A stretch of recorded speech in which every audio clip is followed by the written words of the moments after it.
Already ഇന്ത്യയിലേക്ക് വരുന്ന Russian കടൽ നമ്മൾ എന്തായാലും ഇങ്ങോട്ട് വരും, അത് ഞങ്ങളുടെ അനുവാദം വേണം വാങ്ങാനെന്ന് പറയുമ്പോൾ നിങ്ങളുടെ അനുവാദം ഞങ്ങൾക്ക് വേണ്ട എന്ന് കർശനമായ ഭാഷയിൽ ഒരു ഒരു പ്രതികരണം ഉണ്ടാവണ്ടേ ശ്രീ മോഹൻ വർഗീസ്? അത് ഇതിനോടകം സംഭവിക്കേണ്ടതല്ലേ?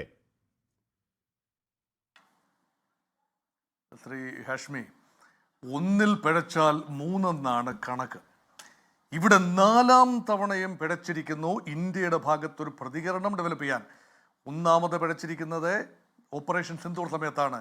അത് ഞാനാണ് യുദ്ധം നിർത്തിവെച്ചത് എന്ന് പറഞ്ഞപ്പോൾ തിരിച്ച് അങ്ങനെയല്ല, ഞങ്ങൾക്ക് പ്രത്യേകമായ ഒരു നിലപാടുണ്ട് എന്ന് വ്യക്തമായി പറയാൻ ഇന്ത്യക്ക് കഴിഞ്ഞില്ല. അതൊന്ന്. 2, ട്രേഡ് ഡീൽ ഏകപക്ഷീയമായി ട്രംപ് പ്രഖ്യാപിക്കുകയാണ്. 18% ടാരിഫായി ഇന്ത്യക്ക് ഉള്ളത് നിജപ്പെടുത്തിയിരിക്കുന്നു, പിഴ ടാരിഫ് ഒഴിവാക്കുന്നു എന്ന് പറഞ്ഞപ്പോൾ ഇന്ത്യക്ക് അത് പ്രതികരിക്കാൻ കഴിഞ്ഞില്ല. അത് പ്രഖ്യാപിക്കേണ്ടത് അമേരിക്കയിൽ നിന്നുകൊണ്ടാണോ അതോ ഇന്ത്യയാണോ പ്രഖ്യാപിക്കേണ്ടത് എന്നൊരാശയക്കുഴപ്പമുണ്ട്.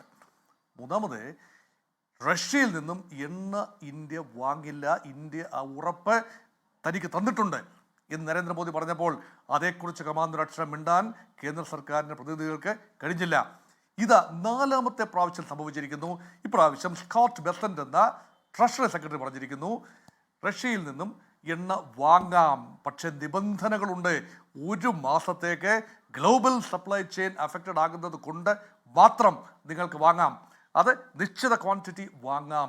അതും മുൻകൂട്ടി കപ്പലുകളിൽ കയറ്റി വെച്ചിരിക്കുന്ന എണ്ണ മാത്രമേ വാങ്ങാനാവൂ. അല്ലാതെ റഷ്യയിൽ നിന്നും ഫ്രഷ് പർച്ചേസ് അല്ല ഉദ്ദേശിക്കുന്നത്. ഓൾറെഡി മാർച്ച് മാസം 3-ാം തീയതിയെങ്കിലും റഷ്യൻ കപ്പലുകളിൽ, ഓയിൽ ടാങ്കറുകളിൽ കയറ്റി ഓപ്പൺ സീയിൽ ഇങ്ങനെ നങ്കൂരമിട്ട് കിടക്കുന്ന റഷ്യൻ കപ്പലുകളിൽ നിന്നും അടുത്ത മാസം 3-ാം തീയതി വരെ, ഏപ്രിൽ മാസം ആദ്യത്തെ ആഴ്ച അവസാനിക്കുന്നത് വരെ വാങ്ങാനുള്ള ഒരു ബ്രീതറാണ് നൽകിയിരിക്കുന്നത്. അതുകൊണ്ട് തീരുമാനമെടുക്കൽ പരമാധികാര രാജ്യമല്ലേ, നമ്മൾ സോവറിൻ രാജ്യമല്ലേ, നമ്മൾ ഡിക്റ്റേറ്റ് ഇവരാരാന്നേ എന്ത് കരാറുണ്ടെങ്കിലും. മോഹൻ വർഗീസ്, പറയാനുള്ളത് കാരണവർ പറയുക എന്നതാണ്. അല്ലെങ്കിൽ അന്യ വീട്ടിലെ കാരണവരല്ല ഈ വീട്ടിൽ എന്താണ് കഞ്ഞിയും കറിയും വെക്കേണ്ടത് എന്താണ് എന്ന് പറയേണ്ടത് അന്യഭവനത്തിൽ അല്ല.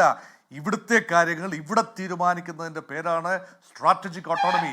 ഭാരതം ആരുമായും സംസാരിക്കണം, ആരോട് ഇടപെടണം, എത്ര തുകയ്ക്ക് എണ്ണ വാങ്ങണം, റൂബിളിൽ വാങ്ങണോ റുപ്പിയിൽ വാങ്ങണോ, ഏത് രീതിയിൽ അത് കൈകാര്യം ചെയ്യണം, എത്ര ക്വാണ്ടിറ്റി ആയിരിക്കണം, തീരുമാനിക്കുന്നത് ദേശീയ താല്പര്യമനുസരിച്ച് ഇന്ത്യ തന്നെയായിരിക്കണം. അങ്ങനെയാണ് പരമാധികാരം നിലനിർത്താനാവുക. അല്ല എന്നാർക്കും പറയാനാവില്ലല്ലോ. അങ്ങനെയെങ്കിൽ ഇപ്പോൾ ചില ന്യായീകരണങ്ങൾ വരുന്നു. ഞങ്ങൾ ഇപ്പോൾ ഒരു ദിവസം ഈ മാർച്ച് മാസത്തിൽ ഉൾപ്പെടെ ഒരു ദിവസം 1.04 മില്യൺ ബാരൽ വാങ്ങുന്നു എന്നാണ് പറയുന്നത്. അത് പക്ഷേ അത് മൊത്തം ആവശ്യത്തിൻ്റെ, ഇന്ത്യയുടെ മൊത്തം ദൈനംദിന ഊർജ്ജ ആവശ്യത്തിൻ്റെ 20-21% വരും. റഷ്യയിൽ നിന്നും പൂർണ്ണമായി എണ്ണ ഇറക്കുമതി ഒന്നും നിർത്തിവെച്ചിട്ടില്ലല്ലോ എന്ന ന്യായമാണ് പറയുന്നത്.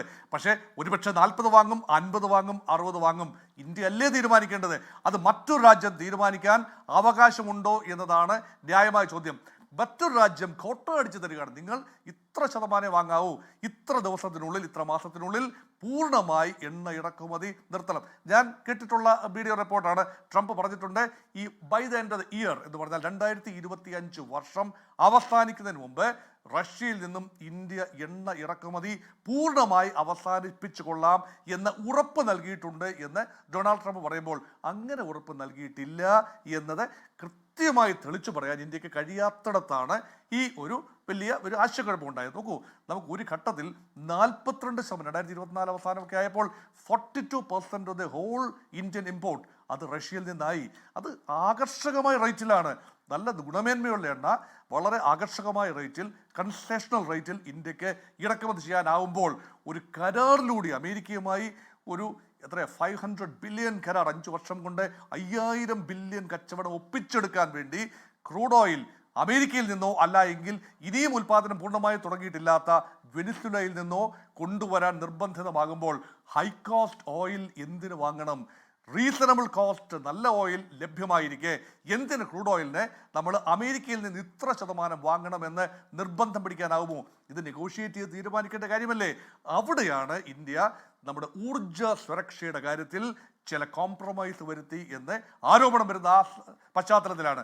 ഇവിടെ നോക്കൂ, ഇന്ത്യയുടെ സുരക്ഷാ പാരഡൈംസ് എന്ന് പറയുന്നത് 3 തല പാരഡൈംസ് ആണ്. National security, food security and energy security. ദേശീയ സുരക്ഷ അക്കാര്യത്തിൽ ഒരു നീക്കുപോക്കും സാധ്യമല്ല. അതിനുവേണ്ടി സൈന്യമുണ്ട്, അതിനുവേണ്ടി നമുക്ക് സ്ട്രാറ്റജിക് ലിങ്കേജസ് ഉണ്ട്, ഇസ്രായേലുമായി ഉൾപ്പെടെയുള്ള സ്ട്രാറ്റജിക് ലിങ്കേജസ് ഉണ്ട്, തന്ത്രപരമായ പാർട്ട്ണർഷിപ്പ് ഉണ്ട്. അംഗീകരിക്കാം, അത് ദേശീയ സുരക്ഷയ്ക്ക് വേണ്ടിയാണ്. ഭക്ഷ്യസുരക്ഷയ്ക്ക് വേണ്ടി നമ്മൾ പലവിധ പദ്ധതികൾ ആവിഷ്കരിച്ചു, വിവിധങ്ങളായ ലിങ്കേജസ്, ഗ്ലോബൽ ലിങ്കേജസ് ഉണ്ടായി, അംഗീകരിക്കാം.